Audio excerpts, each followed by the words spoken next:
The books of the major prophets. There are 4 major prophets: Isaiah, Jeremiah, Ezekiel, and Daniel. They are not called major prophets because their prophecies are more important, but because the books attributed to them are longer than those of the so-called minor prophets. We will look together at the prophecies of Isaiah, Jeremiah, including Lamentations, Ezekiel, and Daniel. To study these books well, we must understand the political and religious context during each prophet's ministry. Each prophet had 2 main roles. The first was to denounce the sins being committed in their time. The second and most impactful was to prophesy about future events. Their prophetic messages focus on 4 major themes: 1. Their own times; 2. The Assyrian and Babylonian empires; 3. The coming of the Messiah; 4. The millennial kingdom. The prophecy of Isaiah, the salvation of the Lord. Author. As indicated by the book, the author is Isaiah, son of Amoz. He appears to have been of royal lineage during the reign of King Ahaz. It's evident that he was well educated,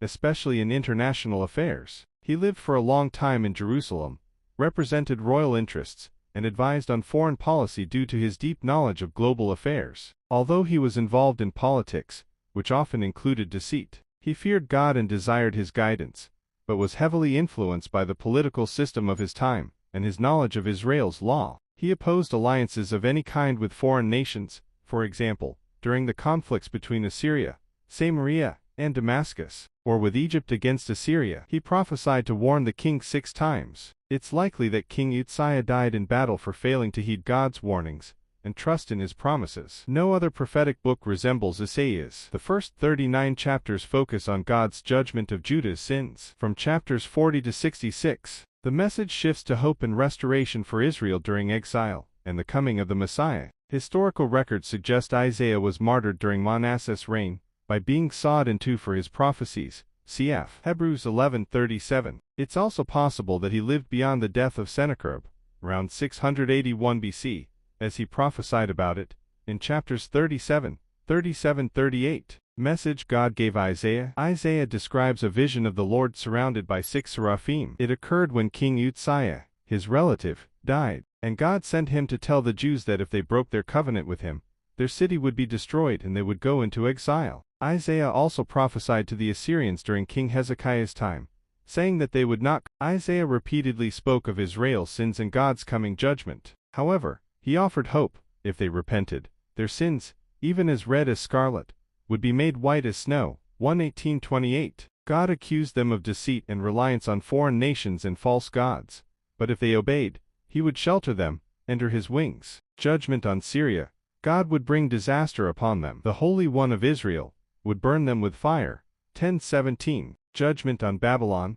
O glorious city of Babylon, you will be destroyed like Sodom and Gomorrah. 13:19. Yet God would have compassion on Jacob and restore his people like a scarred hand. 14:1. Isaiah also foretold destruction upon the earth. 24:18. As God punishes evil, the Lord is angry with all nations. He will slaughter the wicked, and the land will drink their blood. 34:3-8. Isaiah uniquely named Cyrus as God's anointed one, destined to rebuild Jerusalem and free the captives without payment. 45:13. Emmanuel.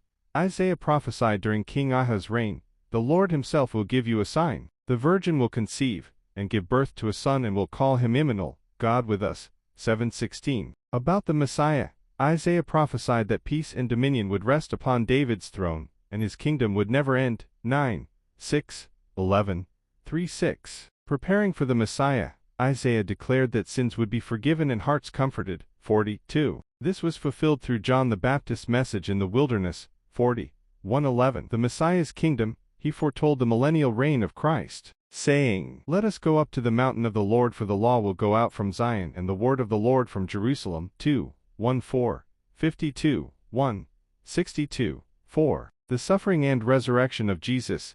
Isaiah's detailed prophecy of Christ's life, suffering, and reign leads some to call it the Gospel of the Old Testament. 52:13, 53:12. The promise of hope. In 65:23, God promises that Israel will no longer labor in vain or bear children for trouble. They will be a blessed people, along with their descendants. Salvation for all people. Isaiah declared that all who thirst could drink freely, foreshadowing Christ's ministry. This is in chapter 56. The time of Isaiah's ministry. Isaiah prophesied between 740–680 BC, serving around 60 years. His calling began near the end of Uzziah's reign, c. 790–739 BC, and continued through the reigns of Jotham, Ahaz, Hezekiah, and even during Sennacherib of Assyria. Book title: the book is named after the prophet Isaiah. The Hebrew manuscripts confirm this. Isaiah means, "The Lord is salvation," which matches the book's message and content. Purpose of Isaiah's prophecy: as his name suggests, the book's theme is salvation of the Lord. Isaiah uses the word salvation 26 times, far more than the 7 times by all the other prophets combined. This is why Isaiah is nicknamed the evangelist prophet, since he spoke so much of salvation, redemption, and Christ's works. No Old Testament writer speaks of salvation through Jesus Christ as much as Isaiah. Some biblical scholars even call Isaiah a miniature Bible, because it reflects the structure of the 66 books of the Bible. The first 33 chapters align with the Old Testament's focus, while the final chapters emphasize the Messiah and his kingdom. Just like the New Testament. Keyword: the key word of Isaiah's prophecy is salvation. Key verses: Isaiah 7:14, "The Lord himself will give you a sign. The virgin will conceive, and give birth to a son and will call him Immanuel." Isaiah 9:5–6, "For to us a child is born and the government will be upon his shoulders. He will be called Wonderful Counselor, Mighty God, Everlasting Father, Prince of Peace." Most important chapter, Isaiah 53. Although the whole book is rich with prophecy, chapter 53, which details Christ's suffering for our sins, stands out as the most profound chapter in the Old Testament. Main figures: Isaiah emphasizes the names of the Lord, particularly the Holy One of Israel. He also repeatedly refers to the Messiah, Christ. Main structure of Isaiah: due to its size, the book can be divided into major parts. I. Prophecies of warning and judgment, ch. 1:139, 8. E. Prophecies to the Jews, 1:112, 6. Judgment upon Judah, 1:1:5–30. Isaiah's calling, 6:113. Isaiah agrees to be sent, 7:112, 6. B. Prophecies to the nations, 13:123–18. Babylon, 13:114–23. Assyria, 14:24–27. Philistia, 14:28–32. Moab, 15:116–14. Damascus, 17:114. Ethiopia, 18:17. Egypt, 19:126. Babylon again, 21:110. Edom, 21:11–12. Arabia, 21:13–17. Jerusalem, 22. C. The Day of the Lord, 24:127–13. Worldwide Judgment, 24:123. Messiah's Reign and Blessings, 25:127–13. D. Israel and Judah, Judgment and Blessings, 28:135–10. Judgment on Samaria,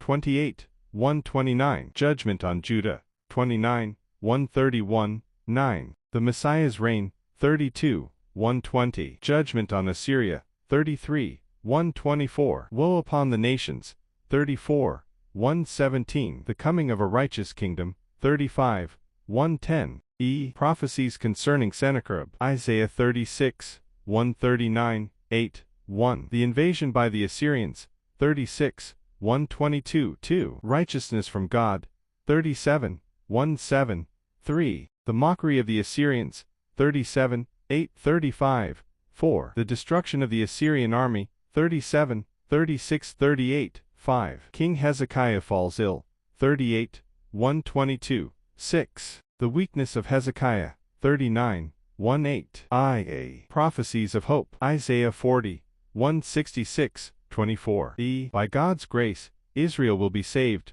40:148–22. B. Prophecies of the suffering of Christ, 49:157–21. C. Prophecies of the glory and peace Israel will receive, 58:166–24.